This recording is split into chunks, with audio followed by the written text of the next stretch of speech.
Bapak Ibu yang dikasihi Tuhan, saya akan membacakan sebuah puisi karya pujangga tersohor Khalil Gibran dari Lebanon.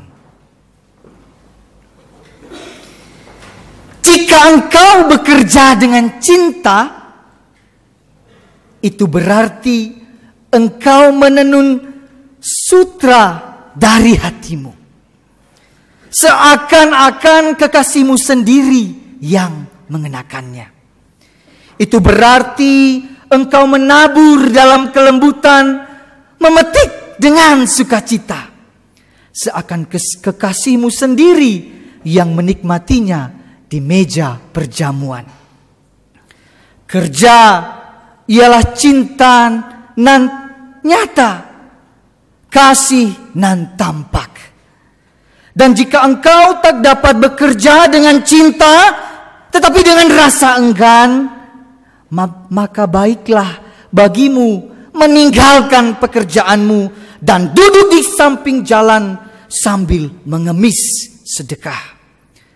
Sebab jika engkau bekerja sambil bersungut-sungut, sebenarnya engkau tengah menabur racun ke dalam adonan rotimu. Dan jika engkau bekerja dengan setengah hati, sebenarnya engkau tengah membuat roti busuk dan membuatmu sakit perut.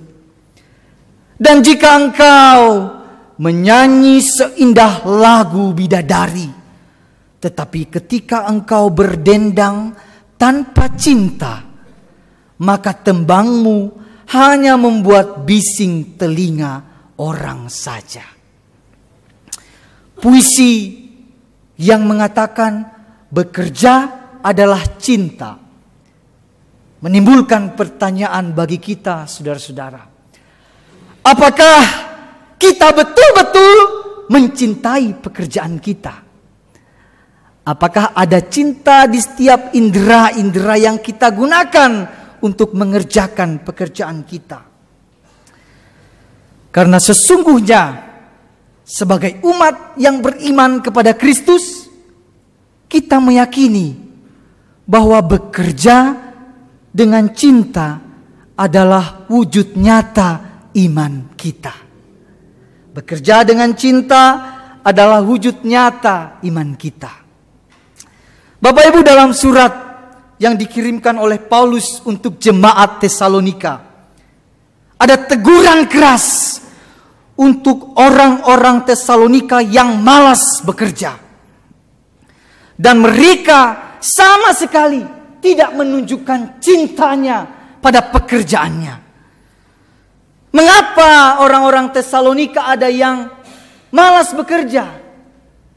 Alasannya karena hilangnya cinta dalam pekerjaan mereka. Saudara-saudara, hilangnya cinta ini disebabkan karena hilangnya pemahaman iman yang benar. Oleh sebab itu sebaliknya, hilangnya iman yang benar dalam cara mereka bekerja membuatnya hilangnya cinta dalam pekerjaan mereka. Bapak Ibu, sesuai dengan tema kita hari ini, bagaimana caranya kita mewujud nyatakan iman dalam pekerjaan kita? Bagaimana caranya kita mewujudkan iman dalam pekerjaan yang kita lakukan? Bapak Ibu, Paulus, Silwanus, dan Timotius menasihatkan 3 hal yang dapat kita lakukan agar iman yang kita yakini betul-betul nyata, penuh cinta dalam pekerjaan kita. 3 hal. Pertama, saudara-saudara, dari ayat yang kita baca tadi, kita menjauhkan diri dari orang yang tidak memberi keteladanan dalam bekerja. Cara pertama adalah kita menjauhkan diri dari orang yang tidak memberi keteladanan. Paulus berpesan agar jemaat Tesalonika menjauhkan diri, menarik diri, memberi jarak, memberi spasi dari setiap saudara atau dari setiap orang Kristen yang malas bekerja, yang tidak hidup di dalam iman yang benar, Diberi jarak kepada orang itu. Bahkan di ayat 14 Paulus mengatakan, jangan bergaul dengan orang-orang seperti itu. Bapak Ibu, menjauhi saudara yang hidupnya tidak benar bukan berarti menjadikan orang itu menjadi musuh kita. Tetapi sikap kita menjauhi orang-orang tersebut karena kita harus punya rasa jijik, rasa jorok terhadap perbuatan yang mereka lakukan. Jadi kita harus punya rasa mual dan muntah waktu lihat orang lakukan yang gak benar. Harus ada kejijikan itu. Mengapa rasa jijik itu perlu, Bapak Ibu? Rasa jijik itu untuk menjaga diri kita supaya kita tidak terpengaruh dengan aroma-aroma bau yang mereka sedang ingin tawarkan. Bapak Ibu, ketika kita melewati sebuah tempat pembuangan sampah yang di dalamnya ada bangkai tikus, bangkai kucing, sampah yang berserakan di mana-mana. Ketika pertama kali datang ke tempat itu, yang tercium terlebih dahulu di hidung ini bau yang sangat menusuk. Baunya menusuk sekali. Maka ketika pertama kali aroma itu muncul, kita harus mengatakan, jijik. Kita menjadi mual. Baunya busuk sekali. Dan ketika itu muncul, Bapak Ibu, maka langsung kita berpindah. Saya nggak mau di tempat itu. Kita harus berpindah. Kita harus menjauh, meninggalkan tempat yang kotor itu. Tapi coba kita berdiam 10 menit, 20 menit, 30 menit, sehari 2 hari di tempat sampah itu, Bapak Ibu. Maka percayalah, baunya itu tidak semenusuk pas kita pertama. Baunya semakin lama semakin tidak terlalu bau. Dan kalau makin lama di tempat kotor itu, kita akan mulai terbiasa. Oh, baunya ya gini ya. Menjadi terbiasa. Nanti Bapak Ibu mungkin bisa lakukan eksperimen. Mungkin setelah pulang dari gereja, mampir dulu ke tempat sampah. Ya, coba berdiri sejenak. Hirup. Bau pertama, kemudian yang kedua sejam, 2 jam. Mungkin saja ya, baunya awalnya tidak sedap. Tapi karena lama-lama, wah, bau bangkai, ternyata malah aromanya sedap. Kayak ayam goreng, babi goreng. Saya nggak tahu, makanya nanti coba lakukan eksperimen itu, Bapak Ibu ya. Buktikan apakah betul. Kalau kita berlama-lama, kita akan mencium bau itu dan terbiasa dengan bau itu. Nah, Bapak Ibu, sebelum menjadi suka, menjadi terbiasa dan tertarik dengan aroma itu, maka Rasul berpesan, jauhkan dirimu, tarik dirimu, tinggalkan, jijikkan aroma pengajaran itu. Jangan dekat-dekat dengan perbuatan mereka yang tidak benar. Tujuannya, Bapak Ibu, supaya kita tidak terhisap, supaya kita tidak terpengaruh dan menjadi suka dengan aroma pengajaran mereka yang tidak benar itu. Dan juga supaya saudara kita itu, orang-orang Kristen itu, menjadi sadar mereka salah dan mereka menjadi malu.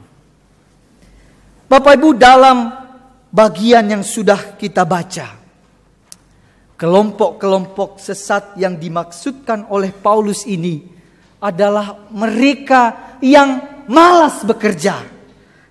Mereka adalah orang-orang yang melakukan hal-hal yang tidak berguna, hal-hal yang tidak tertib hidupnya. Artinya mereka keluar dari barisan, mereka keluar dari garis yang sudah ditentukan. Itu tidak tertib. Dan Paulus berkata, orang-orang seperti ini yang sudah tidak tertib hidupnya, jauhi, tinggalkan mereka, beri jarak kepada mereka. Bapak Ibu, padahal orang-orang ini adalah orang-orang Kristen. Kira-kira mereka juga adalah saudara kita. Lalu kenapa Paulus begitu kerasnya bilang, jauhi saudaramu yang Kristen itu. Padahal mereka sama-sama belajar firman Tuhan.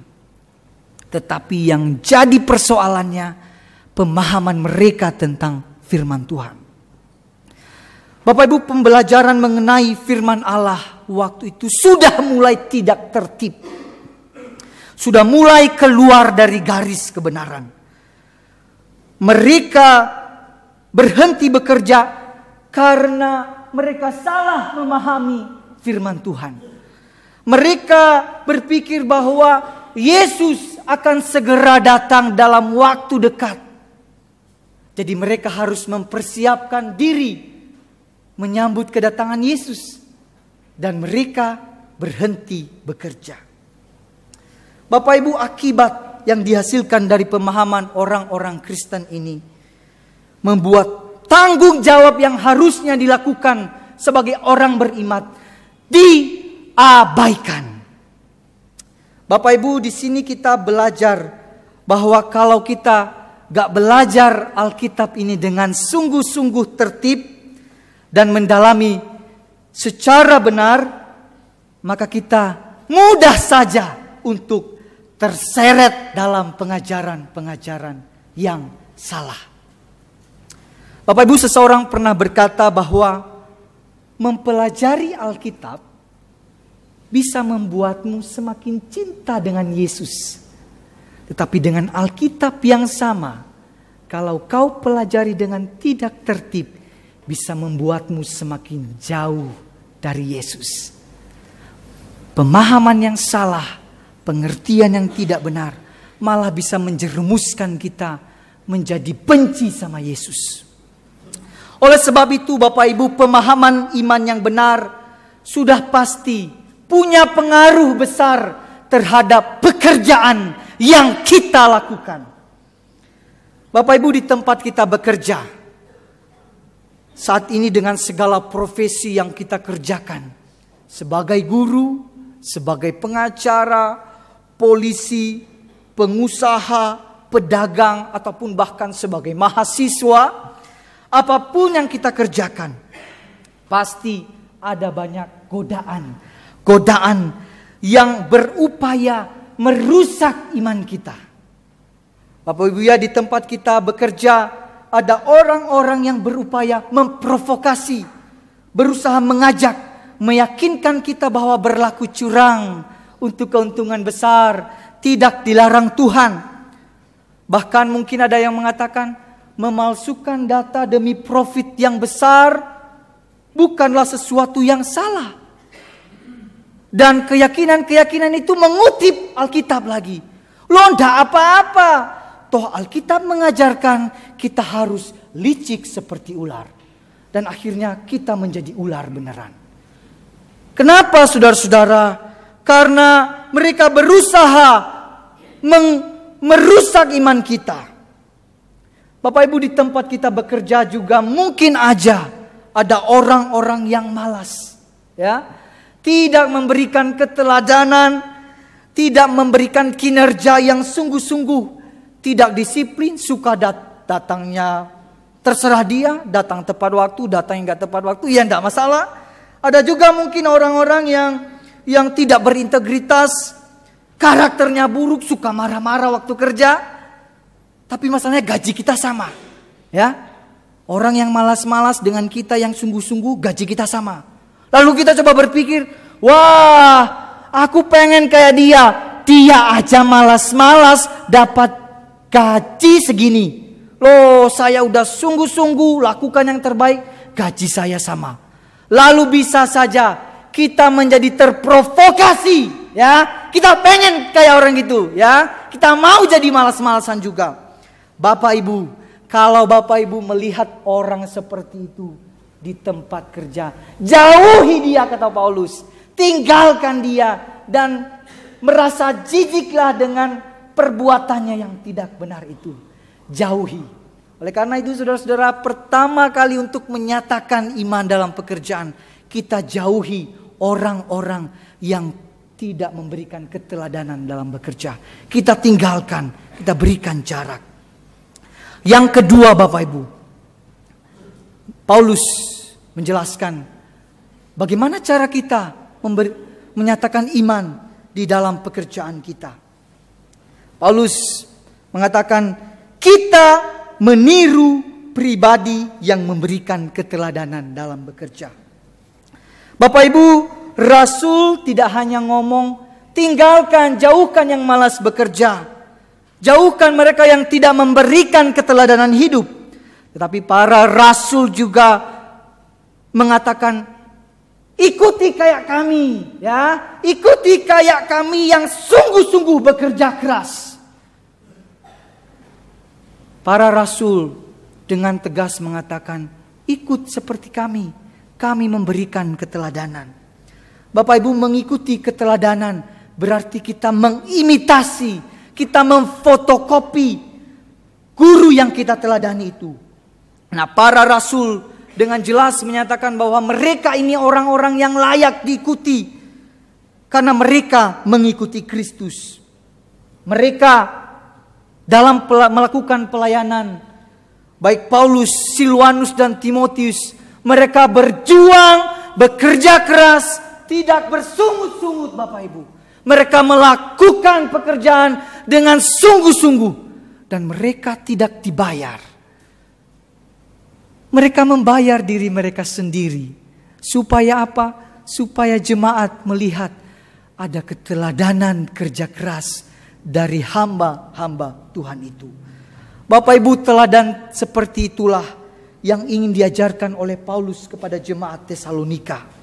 Supaya jemaat Tesalonika meniru kerja keras yang dia tunjukkan.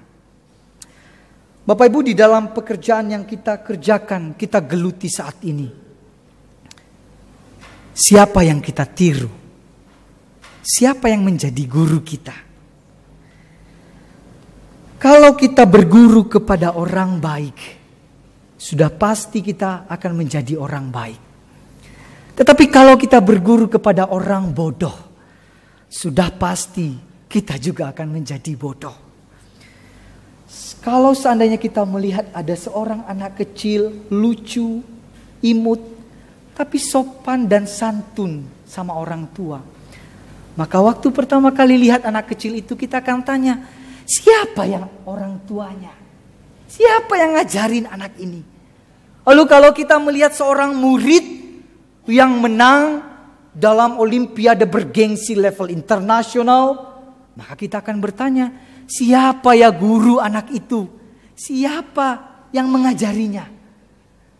Maka Bapak Ibu, demikian juga ketika ada seorang jemaat GKI Ngagel yang di dalam pekerjaannya mereka menyatakan kasih Kristus. Ada satu orang jemaat GKI Ngagel menjadi berkat di mana ia bekerja. Maka pertanyaannya, akan ada pertanyaan, siapa ya guru jemaat itu? Siapa? Dari mana dia belajar? Bapak Ibu, pada siapa kita belajar akan menentukan bentukan diri kita. Pada siapa kita belajar menentukan seperti apa diri kita. Dalam teks ini Paulus mengatakan supaya jemaat itu meniru dirinya, ya, meniru dirinya yang memberikan satu teladan kerja keras dan tanggung jawab di dalam pekerjaan. Bapak Ibu, mungkin saja di tempat kita bekerja, saya pikir tidak selamanya semua orang tempat kerja itu orangnya tidak disiplin. Pasti ada orang-orang yang memberikan keteladanan di dalam bekerja. Mungkin itu pimpinan kita, atau mungkin itu rekan kerja kita, atau mungkin itu bawahan kita. Orang-orang itu menunjukkan disiplin yang baik, kerja keras, memberikan yang terbaik. Maka tidak salah kalau kita juga belajar dari orang-orang itu. Kita teladani sikap hidup mereka yang sungguh-sungguh tertib di dalam bekerja. Oleh karena itu Paulus mengingatkan agar kita meniru, meneladani orang-orang yang bisa memberikan keteladanan. Namun mungkin ada waktunya Bapak Ibu, kita juga akan kecewa dengan orang-orang yang kita teladani. Awalnya kita sangat suka, senang, kita sangat mencintai, mengagumi orang itu. Tetapi ternyata dia mengecewakan kita. Ada banyak cerita-cerita tentang pendeta yang baik rupanya, indah tutur katanya, hidupnya sangat dikagumi jemaat. Sehingga banyak orang yang mencintai dan meneladani pendeta itu. Tetapi suatu hari jemaat kecewa dengan pendeta itu. Karena ternyata pendeta itu jatuh di dalam dosa seksual. Karena ternyata pendeta itu jatuh di dalam dosa perselingkuhan. Bapak Ibu, artinya sesungguhnya tidak ada manusia yang bisa memberikan kesempurnaan keteladanan. Manusia itu terbatas dan berdosa. Sehingga mungkin suatu hari kita kecewa dengan orang-orang yang kita jadikan guru itu. Tetapi berita baiknya, Yesus, guru yang tidak pernah mengecewakan kita. Kepada Yesus itulah kita berguru. Hanya kepada Yesus kita mendapatkan keteladanan yang sempurna. Meniru Yesus. Bapak Ibu, meniru itu sesuatu yang tidak mudah kalau dilakukan hanya sekali. Bapak Ibu, kalau pernah meniru tanda tangan seseorang, ya, meniru tanda tangan seseorang sekali, belokannya kurang tepat, ya. Lalu kita berulang kali. Terlebih kalau tanda tangannya itu jelimet, ya Bapak Ibu, kemana-kemana, susah sekali, ya. Kita meniru. Tetapi bagaimana cara kita menirunya? Kita harus berulang kali, lihat. Oh, belokan ke sini, kita tiru, ya. Dan itu harus terjadi berulang-ulang. Baru nanti mirip. Tidak sama dengan tanda tangan asli, tetapi setidaknya mirip dengan tanda tangan itu. Demikian juga saudara-saudara, waktu kita ingin meniru Yesus, kita harus sering-sering ngobrol sama Yesus. Kita harus lebih dekat dengan Yesus. Bagaimana mungkin kita bisa serupa dengan Yesus kalau kita cuma datang sama Yesus sekali seminggu, itu pas ibadah. Bagaimana mungkin kita bisa dekat dengan Yesus waktu ngobrolnya cuma semenit, 2 menit, sejam lah kalau di gereja ini. Tidak mungkin kita bisa serupa dengan Yesus kalau kita memberikan waktu yang sangat sedikit untuk ngobrol, untuk berbicara dengan Yesus. Bapak Ibu, semakin kita dekat dengan seseorang, semakin banyak ngobrol, semakin banyak relasi, semakin kita saling mengerti tentang orang itu. Bapak Ibu, katanya orang yang sudah menikah, menjadi suami istri itu, setelah menikah, dalam relasi, dalam obrolan, dalam pembicaraan yang dilakukan, orang-orang yang sudah menikah itu semakin lama semakin paham, ya, semakin mengerti, semakin tahu isi hati pasangannya. Pas istri lagi sendiri berarti suami udah tebak, berarti istri saya lagi ngambek. Kalau suami udah mulai melotot, istri tahu, wah suami saya berarti lagi marah. Dan katanya, ya Bapak Ibu, ya, saya tidak tahu soalnya saya belum menikah. Tapi katanya, ya, orang yang menikah itu makin mirip wajahnya, ya. Katanya makin mirip. Nah, coba lihat ya Bapak Ibu yang bawa istri, bawa suami, coba lihat makin mirip gak dengan suami? Ya, lihat. Kalau makin mirip, ya berarti sering berelasi, ya. Lihatnya istri sendiri ya Bapak Ibu, ya. Jangan lihat istri orang lain, sudah pasti gak mirip. Nah, Bapak Ibu, semakin banyak berelasi, semakin banyak ngobrol, ya. Semakin kita sering dekat dengan seseorang, kita akan semakin tahu isi hatinya. Demikian juga waktu kita sering ngobrol dengan Yesus, semakin kita banyak bercakap-cakap dengan Yesus, maka semakin kita tahu apa sih yang Tuhan pengen, apa sih yang Tuhan ingin aku lakukan di dalam hidup ini. Jadi kalau Alkitabnya cuma dibaca pas di hari Minggu saja, Bapak Ibu sudah pasti bedanya sedikit ya Bapak Ibu, ya. sudah pasti bedanya jauh. Sudah pasti kalau kita hanya baca Alkitab sekali saja, ya kita nggak akan bisa mirip dengan Yesus. Bapak Ibu, tetapi saya percaya, ya saya punya satu pemahaman yang lebih positif dengan jemaat GKI Ngagel. Saya percaya Bapak Ibu di tempat ini adalah orang-orang yang meneladani Kristus dimanapun Bapak Ibu berada. Betul gak Bapak Ibu? Betul? Bapak Ibu di tempat ini adalah orang-orang yang sungguh-sungguh mengimitasi Kristus. Amin Bapak Ibu? Bedanya cuma sedikit dengan Yesus. Amin ya Bapak Ibu ya. Bedanya kalau Yesus sedikit makan, kalau kita sedikit-sedikit makan. Ya. Kalau Yesus sedikit tidur, kalau kita sedikit-sedikit tidur. Kalau Yesus sedikit berdoa, kalau kita sedikit berdoa. Ya. Bapak Ibu, kita ini bedanya sedikit saja ya dengan Yesus ya Bapak Ibu. Tetapi Bapak Ibu, sesungguhnya firman Tuhan bilang saudara-saudara bahwa kita harus meniru Kristus. Kita harus sering ngobrol dengan Yesus supaya hidup kita semakin serupa dengan Yesus Kristus. Bapak Ibu, setelah kita menjauhi orang-orang yang gak memberikan keteladanan, maka kita beralih. Kita lihat orang yang memberikan keteladanan, yaitu Yesus Kristus. Maka setelah kita meniru Yesus, maka yang ketiga yang kita lakukan, kita membuat diri kita menjadi orang-orang yang diteladani dan diikuti oleh orang lain. Kita harus bisa mengimitasi Kristus. Kita harus bisa menjadi imitasi-imitasi Yesus dimanapun kita berada. Ya, kita harus menjadi contoh dimanapun kita diletakkan Tuhan. Entah di sekolah, di kantor, di pasar, dimanapun. Orang harus bisa melihat Yesus di dalam hidup kita. Bapak Ibu, kepada jemaat Tesalonika, Rasul berkata, kami mau membuat diri kami menjadi teladan bagi kamu, supaya kamu ikuti. Demikian juga dengan kita Bapak Ibu, kita membuat diri kita menjadi teladan supaya orang lain bisa ikut kita.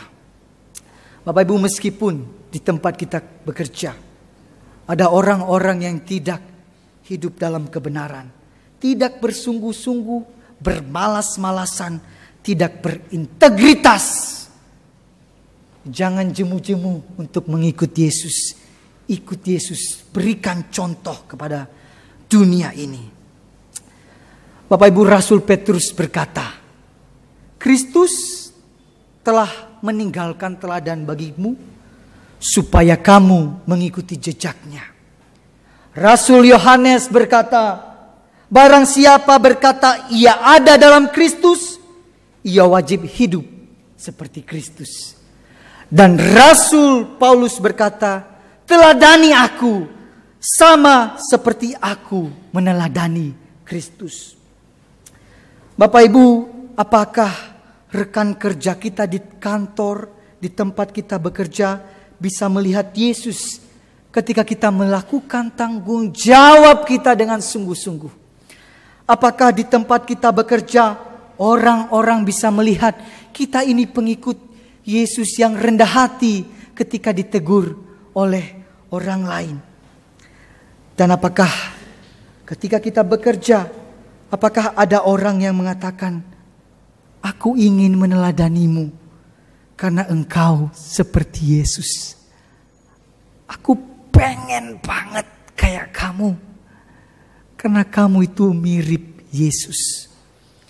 Bapak Ibu, marilah kita berjuang menjadi imitasi Kristus dimanapun kita berada. Bapak Ibu, sebagai kesimpulannya, umat yang menyatakan iman di tengah pekerjaan kita, kita menjauhkan diri kita dari orang yang tidak memberikan keteladanan, dan kita meniru Yesus sebagai guru teladan kita, dan kita membuat diri kita menjadi teladan kepada orang-orang di sekitar kita. Amin.